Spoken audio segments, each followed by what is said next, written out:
Hola, ¿qué tal? Bienvenidos al bosquejo de la lección de la escuela sabática. Ya estamos en el segundo trimestre de este año y el título de la lección es Buscad a Jehová y vivid. Es el tema de los profetas menores, y para conversar un poco sobre este tema y introducir la lección de la escuela sabática está con nosotros el doctor Reinaldo Siqueira. Él es el rector del SALT para la División Sudamericana y también es doctor en Antiguo Testamento. Bienvenido. Muchas gracias, Pastor Chuck. Es una alegría estar aquí con usted. Algunas preguntas iniciales para introducir la lección.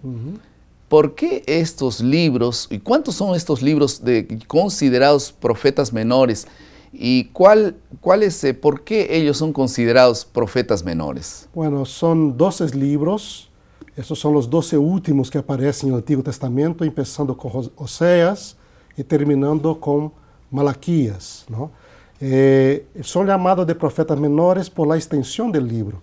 Mientras los profetas mayores, Isaías, Jeremías, Ezequiel, suele tener ahí 50, 60 capítulos. Los profetas menores son libros más chicos, son libros de 5, 6, lo máximo 14 capítulos. Hay algunos que tienen solamente un capítulo. Entonces, por la extensión del libro son llamados menores, pero no la importancia, ni siquiera por el mensaje del profeta, sino exactamente por la extensión del libro. Por el tamaño. El tamaño del libro, sí. Y estos libros están así, cronológicamente ordenados, así como están en la Biblia, ¿o hay algunas variaciones allí? No, el orden cronológico no es exacto. Aunque los primeros los 8 primeros son profetas que vinieron antes del exilio de Babilonia, ¿no? Entonces, Oseas, hasta los libros ahí de Habacuc, de Sofonías, esos son profetas que vinieron antes. Y los profetas que Ageo, ¿no? Profeta Zacarías y Malaquías, estos vinieron después del exilio de Babilonia. Pero entre ellos el orden no es exactamente cronológico. Probablemente Joel es antes de Oseas, pero en la secuencia viene después. Y en relación a todos los profetas, ¿no?, que existieron en el Antiguo Testamento, hay un antes del exilio, hay un mediante el exilio y hay algunos que son post-exilio, ¿no? Sí, sí. Y el mensaje de estos tres grupos son diferentes también, ¿no? ¿Cuáles son aquellos que son en cuanto estaban en el exilio? Solo para contextualizar un poco a nuestros amigos ahí. Bueno, nosotros no hay en la secuencia de los profetas menores, profetas que vivieron durante el exilio. Okay. Esos profetas que vivieron durante el exilio fueron Jeremías, al final de su libro, cuando empezó a ocurrir el exilio, Daniel, que vivió en exilio, y Ezequiel, que también vivió en exilio, ¿no? Entonces, son los libros de los profetas que vivieron en el periodo de exilio. Pero los profetas menores, más bien unos vivieron antes y los otros vivieron después. Y por tanto se va a ver un cambio en el énfasis del mensaje. Los profetas que vivieron antes venían con mensaje de juicio, ¿no? Estaban ahí profetizando el exilio exactamente, ¿no?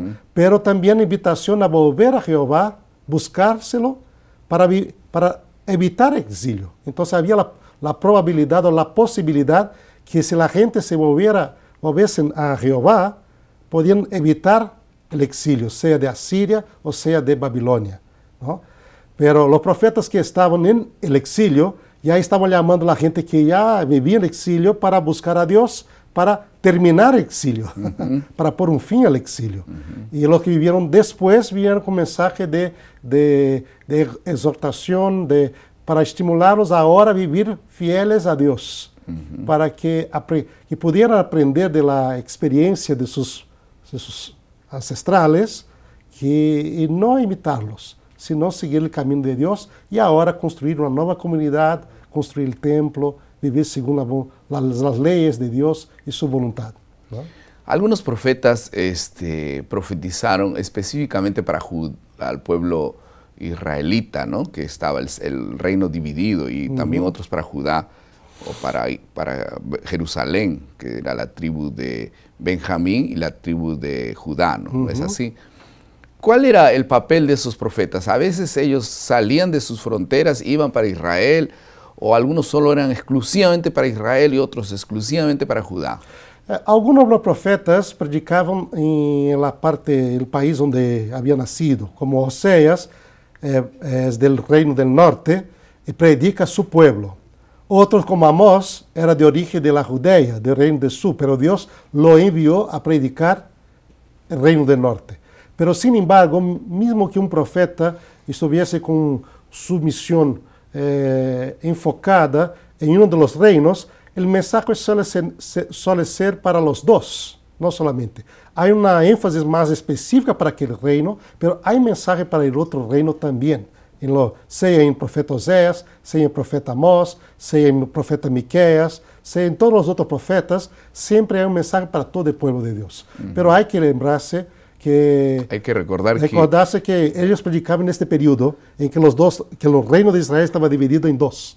Reino de Israel del norte y reino de Judá en el sur. Y ahora, ¿esos mensajes tienen alguna aplicación futura? Por ejemplo, ¿son profecías solo para ese tiempo o hay forma de sacar lecciones para el tiempo de hoy?